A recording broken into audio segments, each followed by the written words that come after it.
Hello दोस्तों, उम्मीद है आप सभी लोग अच्छे होंगे और अपने प्रिपरेशन को जारी रखे होंगे। तो आज हम लोग ईवीएस का जो नेक्स्ट प्रैक्टिस सेशन चालू कर रहे हैं उस पर हम लोग शुरू करते हैं। ईवीएस प्रैक्टिस सेशन जो चल रहा है, मोस्ट इंपॉर्टेंट क्वेश्चन है जिसको आप देख के जाएंगे। इसमें से एक दो क्वेश्चन जरूर आपके एग्जाम में आने ही आने हैं। तो प्रैक्टिस सेशन कंटिन्यू चलिए। जो पिछला का पेपर अभी तक जिन लोगों ने नहीं देखा उसको जाके देखे, उसमें भी मोस्ट इंपॉर्टेंट क्वेश्चन हैं जो आपको देख के जाना चाहिए। जो पिछले प्रीवियस ईयर के प्रैक्टिस सेशन है उसको हम लोग सॉल्व कर रहे हैं। प्रैक्टिस जो कर रहे हैं पिछला पेपर का ही सॉल्व कर रहे हैं हम लोग। पिछले पेपर में कैसा क्वेश्चन बना था उसी के आधार पर हम लोग यहाँ पे सोल्यूशन मतलब पेपर को सॉल्व कर रहे हैं। तो आप लोग इसको जरूर देखिए और ये आप लोग के लिए बहुत हेल्पफुल होगा। तो इसमें हम लोग चलिए देखते हैं, आज का प्रैक्टिस सेशन शुरू करते हैं। विभिन्न पेड़ों पौधों में पाए जाने वाली जड़ों को निम्नलिखित विशेषताओं पर विचार करिए। अब पेड़ पौधे के बारे में हमें विशेषता का विचार करना है और इसमें क्या दिया हुआ, बरगद के पेड़ के जड़ों के बारे में पाई जाने वाली विशेषता बतानी है। बरगद के पेड़ में जो पेड़ों की जड़ों में पाई जाने वाली विशेषता के बारे में बताना है। तो यहाँ पे हमें क्या, इसके ऑप्शन को हम पढ़ेंगे। तो आप लोग बरगद का पेड़ देखेंगे, उस जो सबसे पुराना बरगद का पेड़ होगा तो उसमें आप लोग देखेंगे कि उसकी जड़ें जो होती हैं वो वृक्ष की शाखाओं से लटकते हुए जमीन के अंदर तक जाती है और इस तरह काम करती हैं, जिससे कि ये जड़ें उस पेड़ को और मजबूती प्रदान करती हैं। तो ये जो जड़ें पे जो ये शाखाओं से लटक रही हैं, ये क्या है, शाखाएं ना होकर क्या है, ये जड़ है। ये तना ना होकर क्या है, ये जड़ है। ये जड़ें हैं जो इस पेड़ से लटक रही हैं। तो ये क्या है, ये जड़ है, तना नहीं है, ये जड़ है। तो इसको याद रखिएगा। तो इसी के बारे में आपको पूछा गया तो हम लोग ऑप्शन पढ़ते हैं, क्या लिखा हुआ है। तो इसमें ऑप्शन ए में क्या लिखा है, पेड़ की लटकती शाखाओं की तरह दिखता है लेकिन वास्तव में इसकी जड़ें नहीं है। तो कह रहा है कि शाखाओं की तरह दिखता है लेकिन वास्तव में ये जड़ नहीं है, लेकिन वास्तव में ये जड़ है। तो ये राइट हो जाएगा, क्योंकि वास्तव में शाखा मतलब तना नहीं है, ये जड़ ही है जो लटक रहा है। तो ये ऑप्शन राइट हो जाएगा। जड़ की लंबाई पेड़ की ऊंचाई का लगभग 30 गुना होता है। तो ये गलत हो जाएगा, क्योंकि जड़ जो निकलती है शाखाओं से ही निकलती है। शाखाएं जब जहाँ पे है उससे नीचे ही निकलेगा, तो 30 गुना तो नहीं निकलेगा, 30 गुना ज़्यादा तो नहीं निकलेगा। ये गलत हो जाएगा। जड़ें पेड़ को स्तंभों की तरह मजबूती प्रदान करती हैं, बिल्कुल सही, ये स्तंभ का काम करती हैं। खाद्य सामग्री का भंडारण करने वाली जड़ें होती हैं, बिल्कुल गलत है, क्योंकि खाद्य सामग्री का संचालन मतलब भंडारण कौन कर रहा है, हाँ, भोजन कौन बना रहा है, पत्तियां बनाती है, क्लोरोफिल के माध्यम से बनाती हैं। वो जो है भोजन का संग्रहण करती हैं। तो मतलब वहाँ पे भोजन बन रहा है। जड़ें क्या करती हैं, भोजन जो जल है और अन्य खनिज लवण है उसको संवहन करती है, जिसे वो लेके जाती है वहाँ तक। तो ये क्या है, गलत हो जाएगा। जड़ें क्या होती हैं, भोजन भंडारण करने वाली जड़ें होती हैं, बिल्कुल गलत हो जाएगा। लटकती हुई शाखाएं बढ़ती हैं और जमीन के नीचे गहराई तक पहुंचती हैं, बिल्कुल सही हो जाएगा, क्योंकि ये जो जड़ें होती हैं ये पूरे जमीन में धस जाती हैं और वो क्या करती हैं, सहारा प्रदान करती है एक तरह से। तो वही कह रहा है, जमीन में गहराई तक पहुंचती हैं, बिल्कुल सही हो जाएगा। तो इसमें कौन कौन से ऑप्शन सही हो जाएंगे, ए सही हो जाएगा, सी सही हो जाएगा और ई सही हो जाएगा। इस आधार पर हम लोग देखते हैं कौन सा ऑप्शन है, फर्स्ट ऑप्शन है। तो इसमें क्या सही हो जाएगा, ए सी ई सही हो जाएगा। इसको आप लोग विशेष ध्यान रखिएगा। सेकंड क्वेश्चन हम लोग देखते हैं केचुए के बारे में। तो हम लोगों ने केचुए के बारे में पढ़ा होगा, आप लोगों ने पहले से ही जानते होंगे कि केचुए को किसान का मित्र कहा जाता है। किसान का मित्र कहा जाता है, किसान का मित्र कहा जाता है। केचुए को किसान का मित्र कहा जाता है। तो अब केचुए के बारे में आप लोगों ने पढ़ा होगा कि किसान का मित्र क्यों कहते हैं। तो क्यों कहते हैं, क्योंकि केचुआ जो होता है जमीन जो खेत की मिट्टी होती है उसको पॉली बनाता है, मतलब उसको जो है खा के जो है कि उस मिट्टी को चाल देता है, जिससे उसमें ऑक्सीजन जल बहुत पर्याप्त मात्रा में जाता है, जिससे उस मिट्टी में जो फसल बोई जाती है उसमें पर्याप्त मात्रा में जब ऑक्सीजन जल मिलेगा तो अच्छा ग्रोथ करेगा। तो इसलिए किसान जो है अपने खेतों में केचुए को छोड़ते हैं। तो इतना हम लोग इसको ध्यान रखेंगे। अब इसमें देखिए पूछा क्या है, इस पर जो हम लोग विचार करेंगे वो देखिए क्या है। तो पहला ऑप्शन है, वे मिट्टी को नरम करते हैं क्योंकि सुरंग बनाने के नीचे खुदाई करते हैं। तो जाहिर से कि वो मिट्टी को नरम करते हुए अंदर घुसने की कोशिश करते हैं। ये राइट आंसर हो जाएगा पहला। वे मृत पत्तियों पौधों को खाते हैं, उनकी बूंदें मिट्टी को खा देती हैं। तो जब ये मिट्टी और पत्तियों को खाते हैं तो जो इनके अपशिष्ट पदार्थ निकलते हैं, यहाँ पे जो अपशिष्ट पदार्थ निकलते हैं उनके माध्यम से वो जो खाद के रूप में काम करती हैं। तो ये भी सही हो जाएगा। वे कचरे को खाद में बदल देती हैं, ये भी सही है। अब कचरे में जो है जैसे पत्ती है, पत्ती उड़ के कहीं से गिरी है और अदर पत्तियाँ गिरी हैं और अदर चीज़ें हैं, तो उस चीज़ को खा के जो बदल देती हैं। और वे खाद उत्पादन करते हैं, खाद का उत्पादन करते हैं कारखानों में बने उर्वरक की तुलना में महंगा होता है। ये गलत है, क्योंकि वो खाद का उत्पादन नहीं करते, वो नेचुरली अपना काम कर रहे हैं। मिट्टी का जो मिट्टी के अंदर घुसने की कोशिश कर रहे हैं, मिट्टी को खा रहे हैं और मिट्टी को पॉली बना रहे हैं। तो इस तरह वो नेचुरल काम को वर्क कर रहे हैं। तो वो और जो होता है एक जो होती है बहुत सस्ती होती है। आप अपने खेतों में किसी लाइए केचुए छोड़ दीजिए, वो आपके खेतों को मिट्टी की जो खेत की मिट्टी होती है उसको पॉली बनाएंगे, वो अपने आप नेचुरली उर्वरक हो जाएगा, उसमें उर्वरक हो जाएगा। तो एक कोई उत्पादन नहीं करते हैं। तो ये गलत आंसर है। ये कह रहा है कि रसायन का छिड़काव करने से केचुए पर कोई नहीं प्रभाव नहीं पड़ता।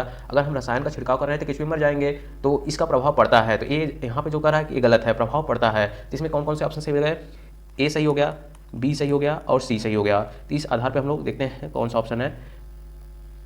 यहाँ पे है ए बी सी। तो हम लोग केचुए के बारे में ध्यान रखेंगे और इसका थर्ड ऑप्शन सही हो जाएगा। केचुआ क्या करता है कि मिट्टी को पॉली बनाता है, इतना ध्यान रखेंगे हम लोग। बच्चे ईवीएस की कक्षा में अधिकतम क्या होना चाहिए? बच्चे के ईवीएस की कक्षा में अधिकतम क्या होना चाहिए? मतलब अगर ईवीएस की कक्षा चल रही हो तो उसमें हम कौन सी एक्टिविटी कर सकते हैं, किससे बच्चा ईवीएस को ज़्यादा से ज़्यादा सीख सकता है, ईवीएस पर्यावरण वातावरण में वो जी सकता है। तो हम उसके लिए क्या क्या करेंगे? वाद विवाद का प्रावधान करेंगे, बिल्कुल सही। अनुभवात्मक शिक्षा करेंगे, बिल्कुल सही। शिक्षण करेंगे, बिल्कुल सही। कहानियाँ रहेगी, बिल्कुल सही। तथ्य और जानकारी देने से क्या होगा? बच्चा भूल जाएगा, उसको याद नहीं रखेगा। ए एकदम नहीं होना चाहिए। तो इसमें क्या ऑप्शन सही हो जाएगा? ए बी सी सही हो जाएगा। तो A B C third option में है, तो ए बी सी सही हो जाएगा। फिर क्या है? जो ईवीएस सीखने के लिए बहुत अच्छा संसाधन हो सकता है, जो ईवीएस सीखने के लिए बहुत अच्छा संसाधन हो सकता है। तो हम ईवीएस सीखने के लिए कौन सा संसाधन अच्छा हो सकता है उसके बारे में, तो हम जब ईवीएस सीखते हैं तो अक्सर हम कहते हैं कि जो बुक्स में है, बुक्स में जो जैसे कोई तालाब छपा हुआ है, कोई जानवर छपा हुआ है, अगर हम उसको प्रत्यक्ष दिखा रहे हैं, मूर्त दिखा दे रहे हैं, तो उससे बालक जो उस चीज़ को याद हो जाएगा उसको, अब उस चीज़ से वो कोरिलेट कर लेगा अपने आप को कि हाँ मैंने ये देखा है। तो जब भी हम ईवीएस की कक्षा में बच्चों को पढ़ाने के बाद हमें फील्ड ट्रिप पे जरूर ले जाना है, मतलब क्षेत्र भ्रमण पे जरूर ले जाना चाहिए। अगर संभव हो सके तो उसको क्षेत्र भ्रमण जरूर घुमा देना चाहिए, जिससे वो उस चीज़ को कोरिलेट कर पाएगा। जैसे हम तालाब के बारे में पढ़ाएं तो तालाब के बारे में जान जाएगा, देख लेगा, प्रत्यक्ष रूप से देखेगा तो उसको ज़्यादा हो जाएगा कि तालाब के किनारे क्या क्या है, उस पर मतलब वहाँ की जैव विविधता क्या क्या है, उसके बारे में अपने से नॉलेज हो जाएगा। तो उस चीज़ को हमें करना चाहिए। तो क्या होगा इसका ऑप्शन सही? फील्ड यात्रा, क्षेत्र भ्रमण होना चाहिए। इसका ऑप्शन क्या होगा? क्षेत्र भ्रमण, क्षेत्र भ्रमण हो जाएगा। ट्विटर, फेसबुक, पुस्तकालय नहीं होगा, तो ये तीनों गलत हो जाएंगे, क्षेत्र भ्रमण हो जाएगा। हम लोग पढ़ते हैं, एक ईवीएस शिक्षक है, एक मूल्यांकन उपकरण का उपयोग करता है जो न केवल सबसे अच्छा बल्कि बच्चे के काम के सभी प्रकार को एकत्र करता है या समय की अवधि में किए गए कार्य को एकत्र करता है। तो शिक्षक उपयोग कर रहा है, मतलब कोई बच्चा है, उसके जो सारे एक्टिविटी को नोट कर रहा है, लिख रहा है, बच्चा कब क्या कर रहा है, कैसे कर रहा है, तो वो किस चीज़ का आकलन करने की कोशिश कर रहा है, मतलब वो आकलन करने की कोशिश कर रहा है, तो उसमें वो क्या कर रहा है? रूबिक का प्रयोग कर रहा है, पोर्टफोलियो, यहाँ पेटिका का मतलब है पोर्टफोलियो, पोर्टफोलियो, पोर्टफोलियो। तो पोर्टफोलियो का उपयोग कर रहा है, क्या उपसंख्यात्मक रिकॉर्ड रखा है, क्या अवलोकन पत्र बना रहा है। तो इसमें क्या हो जाएगा कि मतलब पोर्टफोलियो कर रहा है, माने सारे एक्टिविटी को नोट कर रहा है, जिससे वो उसका बाद में अवलोकन करके उस अवलोकन के आधार पर उसका मूल्यांकन करे कि हाँ बच्चे ने क्या क्या किया है। तो इस पोर्टफोलियो सबसे बेस्ट तरीका है। तो किस चीज़ का उपयोग कर रहा है? पोर्टफोलियो का उपयोग कर रहा है। सेकेंड ऑप्शन सही हो जाएगा। अब पृथ्वी ग्लोब की तरह गोल है, पृथ्वी ग्लोब की तरह गोल है, पृथ्वी ग्लोब की तरह गोल है। निम्नलिखित में किस देश के लोग पृथ्वी पर खड़े जो हमारे सामने उल्टा खड़े होंगे? जैसे हम लोग भारत में हैं तो हमारे देश के विपरीत कौन सा देश होगा? जैसे पृथ्वी गोल है तो उसके विपरीत कोई ना कोई देश आएगा ही, तो पूछ रहा है कि उसके विपरीत कौन सा देश होगा? तो इसमें जो हो जाएगा ऑप्शन सही हो जाएगा अर्जेंटीना। अर्जेंटीना जो है भारत देश के एकदम विपरीत मिलेगा। यहाँ पे हम लोग पढ़ते हैं अल्बेरूनी। निम्नलिखित में से अल्बेरूनी के सही कथनों का चयन करें, मतलब अल्बेरूनी कौन था? अब अल्बेरूनी के बारे में हमें पढ़ना है, तो अल्बेरूनी के बारे में आप लोग जानते होंगे ये कौन था। तो अल्बेरूनी जो था वह उज्बेकिस्तान से, मतलब उसका जन्म कहाँ हुआ था? उज्बेकिस्तान में हुआ था। इसका जन्म उज्बेकिस्तान में, और किसके साथ आया था? महमूद गजनवी के साथ आया था। किसके साथ आया था? महमूद गजनवी के साथ आया था। अब महमूद गजनवी के बारे में आप लोग जानते होंगे, इसने भारत पर 17 बार आक्रमण किया था, और इसका सबसे फेमस आक्रमण सोमनाथ मंदिर पर आक्रमण करना था। तो इसके साथ कौन आया था? अल्बेरूनी आया था। कौन आया था? अल्बेरूनी आया था। तो उसी के जब आया तो अल्बेरूनी आया तो भारत देश को देखा, यहाँ की विविधताओं के बारे में देखा, तो उसने एक किताब लिखी। कौन सी किताब लिखी? किताब उल हिंद लिखी। किताब उल हिंद लिखी। किताब उल हिंद लिखी। किताब उल हिंद लिखी। तो उसने क्या लिखी? किताब उल हिंद लिखी। तो उसी किताब उल हिंद के बारे में पूछ रहा है कि मतलब उसने क्या क्या लिखा, उसने जो नोट किया वो क्या क्या था, तो उसके बारे में विचार हमें करना है। तो उसके बारे में हम लोग देखते हैं। तो पहला ऑप्शन क्या दिया हुआ है? जो एक यात्री था जिसने हमारे देश का दौरा किया, जो उससे कुछ भी देखा उसका विवरण नोट किया, बिल्कुल सही। उसने जो कुछ भी देखा उसका विवरण नोट किया। वह अफगानिस्तान से आया था, बिल्कुल गलत है। उसने उन चीज़ों के बारे में लिखा जो उसने अपने देश की चीज़ें बहुत अच्छी लगी थी, ये भी सही है, अलग लगी थी, मतलब अपने देश से जो उसको अलग लगी उस बारे में भी उसमें विवरण किया। उसने अपनी पुस्तक में अतीत और संस्कृति की विरासत के बारे में सहायक है, ये बिल्कुल सही। उसकी किताब जो हिस्ट्री है उसके बारे में जानने और कल्चर के बारे में जानने में पहले लोग क्या करते थे, क्या क्या प्रयोग करते थे, इसके बारे में जानने में बहुत बड़ी सहायक है वो बुक। तो उन्होंने विशेष रूप से हमारे देश के लोगों के तालाब बनाने के कौशल का उल्लेख किया। तो ई ऑप्शन भी सही है। तो इसमें क्या सही है? सी डी ई और ए सही है। तो इसमें क्या क्या सही है? ए सी डी ई सही है। तो इसमें क्या हो जाएगा? थर्ड ऑप्शन क्या हो जाएगा? सही हो जाएगा। ए सी डी ई सही हो जाएगा। ए सी डी ई सही हो जाएगा। हम लोग नेक्स्ट देखते हैं। अब इस क्वेश्चन में देखिए पक्षियों के बारे में है। पक्षियों के बारे में आप लोग पढ़े होंगे, ईवीएस की जो 4th बुक है उसमें दिया है पक्षियों के बारे में। तो ईवीएस की जो 4th बुक है उसके बारे में हम लोग पढ़ते हैं। तो उसमें जो पक्षी के बारे में दिया है तो उसमें से एक क्वेश्चन पूछा है, पक्षियों की एक प्रजाति ऐसी होती है जिसके नर जिसमें नर होते हैं वो खूबसूरत बुने हुए घोंसले बनाते हैं। तो नर जो होते हैं वो बुने हुए घोंसले बनाते हैं, अच्छे घोंसले बनाते हैं। मादा सभी घोंसलों को देखती है, जो मादा होती है वो सभी घोंसलों को देखती है और उसे चुनती है, जिसमें वह सबसे ज़्यादा पसंद करती है। वह तय करती है कि उसे अपने अंडे कहाँ देने हैं। मतलब जो मादा होती है जब उसको नर द्वारा बनाए गए घोंसलों में से सबसे अच्छा जो लगता है उसमें जो है अपना अंडा देती है। तो वही पूछा है वो कौन सी पक्षी है। तो यहाँ पे कौन सी पक्षी है पूछा है, तो हम लोग पढ़े होंगे नर वीवर और मादा वीवर। वैसे वीवर पक्षी है, तो नर वीवर जो होते हैं वो घोंसला बनाते हैं, और मादा वीवर जो होती है वो घोंसला को चुनती है। जो सबसे अच्छा घोंसला होता है उसमें जाके वो अंडा देती है। इसमें क्या हो जाएगा, सेकेंड ऑप्शन वीवर बर्ड। आप लोग कोयल के बारे में जानते होंगे। कोयल जो होता है ये अपना घोंसला नहीं बनाता है। एक कहाँ अंडा देता है अपना, अगर घोंसला नहीं बनाता कहीं अंडा देता होगा, तो कहाँ देता है कोयल अपना अंडा, कौवे के घोंसले में देता है। और कौवा जो होता है कोयल के अंडे को भी सेता है। तो इस तरह कोयल जो है अपना घोंसला नहीं बनाता है। मोस्ट इंपॉर्टेंट है, इसको याद रखिएगा, जरूर पूछ सकता है कि कौन सा पक्षी है जो अपना घोंसला नहीं बनाता है। तो कौन नहीं बनाता है, कोयल अपना नहीं बनाता है। और यहाँ पे कोयल, और इसमें एक चीज़ और याद रखिए, कौवा है तो कौवा के बारे में जान लीजिए। ये जो अपना घोंसला जो सबसे ऊंची टहनी पे पेड़ की सबसे ऊंची टहनी पे बनाता है। ये भी याद रखिएगा, ये भी एक बार क्वेश्चन बना था, कौन सा पक्षी जो सबसे ऊंची टहनी पे अपना घोंसला बनाता है, तो कौन बनाता है, कौवा बनाता है। यहाँ पे जो सनबर्ड लिखा हुआ है, सनबर्ड को शक्कर खोरा भी कहते हैं, शक्कर खोरा। तो आप लोग शक्कर खोरा के बारे में पढ़े होंगे कि शक्कर खोरा क्या है। तो शक्कर खोरा जो अपनी घोंसला बनाता है वो किस प्रकार बनाता है, छोटे पेड़ या झाड़ियों में बनाता है, लटकता हुआ होता है। आप लोग शायद देखे होंगे कि पेड़ झाड़ियों में लटकते हुए घोंसले होते हैं, वो किसका होता है, शक्कर खोरा का होता है।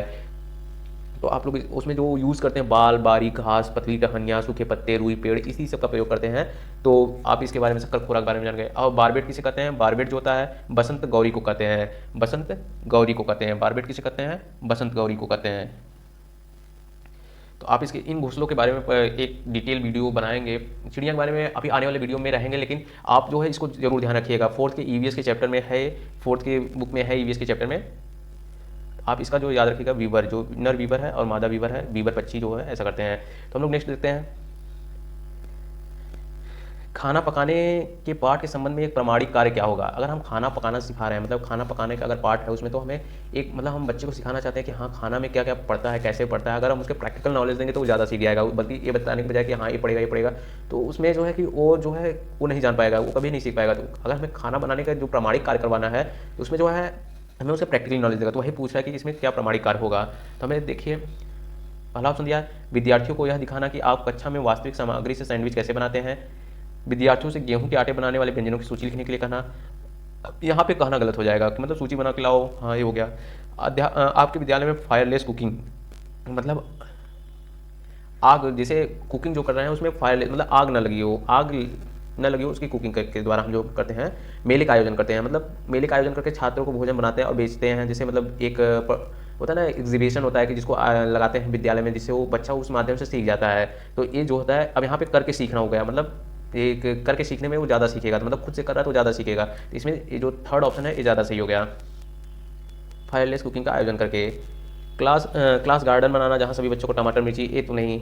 अब हम खाना बनाना सिखा रहे हैं, यहाँ पे हम उनको बागवानी नहीं सिखा रहे हैं कि हाँ कैसे क्या करना है, या हॉर्टिकल्चर नहीं सिखा रहे हैं कि हाँ कैसे सब्जियों को उगाते हैं। तो हमें यहाँ खाना बनाने के एक खाना पकाने के पार्ट में हम लोग उसको क्या कर सकते हैं, तो हम उनको एग्जीबिशन के माध्यम से ही स्कूल में ही स्वयं से करके सीखने के बारे में ज़्यादा नॉलेज होगा उनके पास। इसमें क्या हो जाएगा, थर्ड ऑप्शन सही हो जाएगा।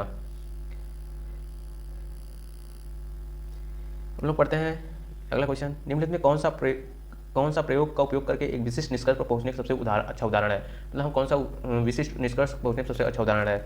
एक प्लेट पर प्रत्येक की एक बूंद डालकर, मतलब एक प्लेट पर कुछ बूंदे डालकर उसे झुकाकर यह समझाना कि कौन सा तरल तेजी से बहता है। प्रत्येक छात्र को दूर से वर्णमाला पढ़ने के लिए कहना और पता लगाना कि मानव आँख कितनी दूर तक देख सकती है। कौन सी सब्जी ले जाने में, यहाँ पे ले जाने में कितने दिन लगते हैं, यह समझने की कौन सी सब्जी जल्दी खराब होती है। तो ये तो गलत हो जाएगा, क्योंकि कोई सब्जी प्रैक्टिकली तो इतना समय उसको ले जाओ फिर समझो कि हाँ कौन सी सब्जी सड़ेगी। अपने ज़िले का भ्रमण करके पानी के विभिन्न स्रोत का पता लगा के, अब पूरे ज़िले का भ्रमण करें और विभिन्न पानी का स्रोत का पता लगाए, तो ये भी सही नहीं होगा। इसमें क्या ऑप्शन राइट हो जाएगा, तो इसमें जो राइट होगा उसमें जो होगा पहला राइट हो जाएगा, पहला क्वेश्चन जो है राइट हो जाएगा।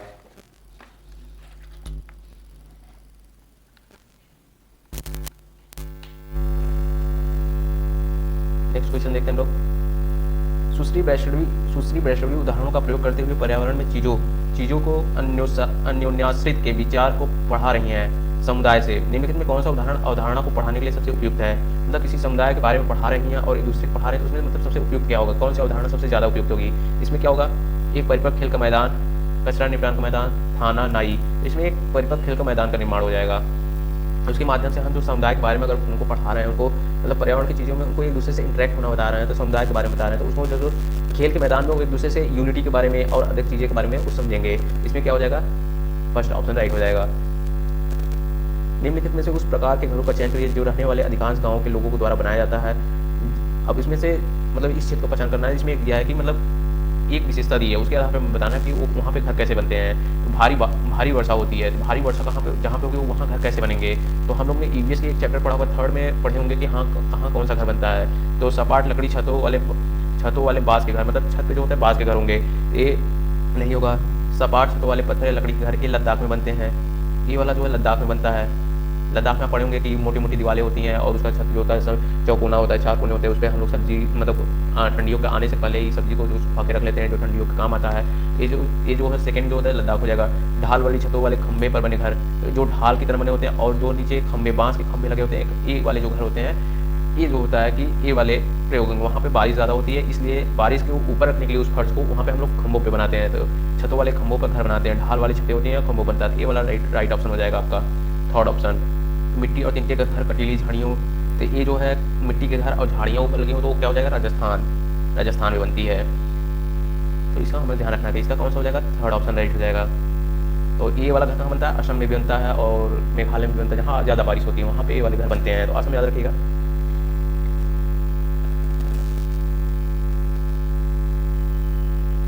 अब यहाँ एक पक्षी के बारे में और क्वेश्चन है। एक पक्षी का नाम लिखिए जिसके निम्नलिखित विशेषताएं हैं। सिर पर मुकुट और पूंछ पर सिक्के, ऊपर से लेकर नीचे तक मतलब जो होता है तक नीले, मतलब पूरा सेट जो होता है उनका, पूरा शरीर जो होता है नीले जो होता है, नीला सेट होता है। इसमें कौन कौन से होंगे, तो सनबर्ड मतलब शक्करखोरा, बीबर पक्षी, मोर, बसंत गौरी। तो इसमें जो होता है कि आप इसके बारे में देख सकते हैं, ये जो होता है कि इसमें दिया है ना कि यही क्वेश्चन है कि एक पक्षी ऐसी जिसके दुम पर पैसा, मतलब इसके दुम पे जो है ये जो बना हुआ है पक्षी का जो मोर है, मोर का जो पखना है इस पे जो बना हुआ है इसको कह रहा है कि दुम का पैसा। सिर पे दुम तक दिखे, तो सिर पे जो होता है बना हुआ मुकुट की तरह है, इसी को कह रहा है। नीला नीला ही शरीर पूरा, और पूरा शरीर जो है नीला नीला है, तो कौन सा हो जाएगा यहाँ पे, मोर हो जाएगा। कौन सा ऑप्शन सही हो जाएगा, मोर। अब हम लोग पढ़ते हैं खेजड़ी वृक्ष के बारे में, जो राजस्थान के खेजड़ी नामक जिले में पड़ता है। तो वहाँ पे जो खेजड़ी ज़्यादा वृक्ष होते हैं, तो वहाँ पे खेजड़ी के बारे में हमें एक खेजड़ी वृक्ष के बारे में हम लोग ने पढ़ा होगा, जो ईवीएस के 4th क्लास के चैप्टर में है। तो एक खेजड़ी नामक स्थान का पड़ता है, राजस्थान में पड़ता है। तो उसमें जो है कि खेजड़ी वृक्ष के बारे में क्या विशेषता है, तो उसके बारे में हम लोग पढ़ते हैं। यह वृक्ष मुख्यतः मरुस्थलीय क्षेत्रों में पाया जाता है। राजस्थान जाहिर से मरुस्थलीय प्रदेश ही आता है एक तरह से, तो वहाँ पर मरुस्थलीय पाया जाता है, बिल्कुल सही। यह पेड़ ज़्यादा पानी के बिना भी बढ़ सकता है, बिल्कुल सही। यह पेड़ अपने तने से पानी जमा करता है और जरूरत पड़ने पर पीने के लिए इस्तेमाल किया जाता है। एक इसकी विशेषता थी, अभी हम लोग कल पढ़े थे, डेजर्ट ओक की विशेषता थी। डेजर्ट ओक की विशेषता थी, कहाँ पाई जाती है, ऑस्ट्रेलिया में पाई जाती है। उसकी विशेषता थी जो जिसमें कि पानी जो होता है जमा होता है, जरूरत पड़ने पी लेते हैं, और इसको कहते हैं डेजर्ट ओक। तो डेजर्ट ओक जो पाया जाता है ऑस्ट्रेलिया में पाया जाता है, उसकी विशेषता ये थी। इस वृक्ष की छाल औषधि बनाने के काम आती है, बिल्कुल सही। तथा इसकी लकड़ी पर कीड़े को कोई प्रभाव नहीं पड़ता है, बिल्कुल सही है। इस पेड़ में बहुत कम पत्तियाँ होती हैं, एक गलत है, पत्तियाँ होती हैं। तो इसमें कौन कौन सा ऑप्शन सही हो गया, ए, बी और डी सही हो गया। इसमें ए बी डी सही होता है। तो इसमें कौन सा हो जाएगा, A B C D, A B C E. इसमें जो होता है बहुत कम पत्तियाँ होती हैं, ए बी सी डी होना चाहिए ना, ए बी डी होना चाहिए, ए बी डी। यहाँ पे देखिए फर्स्ट ऑप्शन में सही हो जाएगा आपका, फर्स्ट ऑप्शन सही हो जाएगा, ए बी डी, ए आपका सही हो जाएगा ऑप्शन। यहाँ पे खेजड़ी के बारे में देख लीजिए। खेजड़ी यह पेड़ रेगिस्तान इलाके में खूब पाया जाता है, इससे ज़्यादा पानी की जरूरत नहीं होती है। इस पेड़ की छाल दवा के काम आती है और इसकी लकड़ी को कीड़ा नहीं लगता है। इस पेड़ की फलियों की सब्जी बनाई जाती है, इसकी छाया पत्तियों वहाँ पर रहने वाले जानवर खाते हैं। देखिए पत्तियाँ पाई जाती हैं, पत्तियाँ वहाँ पर जानवर खाते हैं, इसकी छाया से बहुत बच्चे खेलते हैं। ये जो है ये सेम टू सेम वहाँ पर लिखा हुआ है, आपको मिल जाएगा एनसीईआरटी की बुक में, वहीं से लाया गया है इसको। तो आप इसकी खेजड़ी के बारे में पढ़ सकते हैं, जो राजस्थान इलाके में पाया जाता है। तो ये आप देख लीजिए। एक क्वेश्चन और बचा है जो मोस्ट इंपॉर्टेंट है, लगभग हम इसको दो शिफ्ट में देख चुके हैं, 18 में भी देखे थे, 19 में भी देखे थे। तो ये क्वेश्चन तो पूछ ही लेता है अक्सर, या ये पूछ लेगा या तो वो तने का दे देता है कि तने वाला जो समूह बनता है उसमें दे देता है। तो आगे नेक्स्ट प्रैक्टिस सेशन में वो सब क्वेश्चन आएंगे। इसमें जो दिया हुआ है कि निम्नलिखित में खाद्य पदार्थों के समूह का चयन करें जो आयरन से भरपूर हो। तो आयरन से हमें आयरन किससे किससे मिलता है, तो उस चीज़ के बारे में हमें बताना है। तो इसमें सेब दिया हुआ है, सेब गलत हो जाएगा। और सेब, गुड़, खीरा दिया हुआ, खीरा और सेब तो नहीं होगा, गुड़ में पाया जाता है आंवला, पालक, कद्दू। कद्दू सब्जी इसमें नहीं पाया जाता है। आंवला, पालक, गुड़ इसमें पाया जाता है। किसमें? आंवला, पालक और गुड़ में पाया जाता है। ये हम लोग विशेष याद रखेंगे। अक्सर ये क्वेश्चन रिपीटेड रहता है और अब तो शिफ्ट में पेपर होने लगे तो जाहिर से कि रिपीट होने ही होने वाला है पेपर में, क्योंकि कई शिफ्ट में कई क्वेश्चन बनाए होते हैं और सिलेबस फिक्स है, तो उसमें कोई पेपर जो होते हैं क्वेश्चन जो होकर रिवाइज होंगे, बस लैंग्वेज थोड़ा सा हेर फेर करेगा, बाकी पूछेंगे क्वेश्चन यही सब। होप आप लोग को प्रैक्टिस सेशन अच्छा लगा होगा, ये प्रैक्टिस सेशन आप लोग को अच्छा लगा होगा। अभी तक जिन लोगों ने मेरा channel learn with VK follow नहीं किया है या सब्सक्राइब नहीं किया वो कर ले, बाकी लोगों को भी शेयर करें जिससे इस सब्सक्राइब हो सके चैनल और आप लोग के लिए और अच्छे अच्छे प्रैक्टिस सेशंस आए और ईवीएस के लिए और अच्छा कोशिश करें कि और अच्छे प्रैक्टिस सेशन लाएँ। तो आप लोग इस चैनल को सब्सक्राइब कर लिए लर्न विद वीके और इस वीडियो को ज़्यादा से ज़्यादा शेयर करिए। धन्यवाद।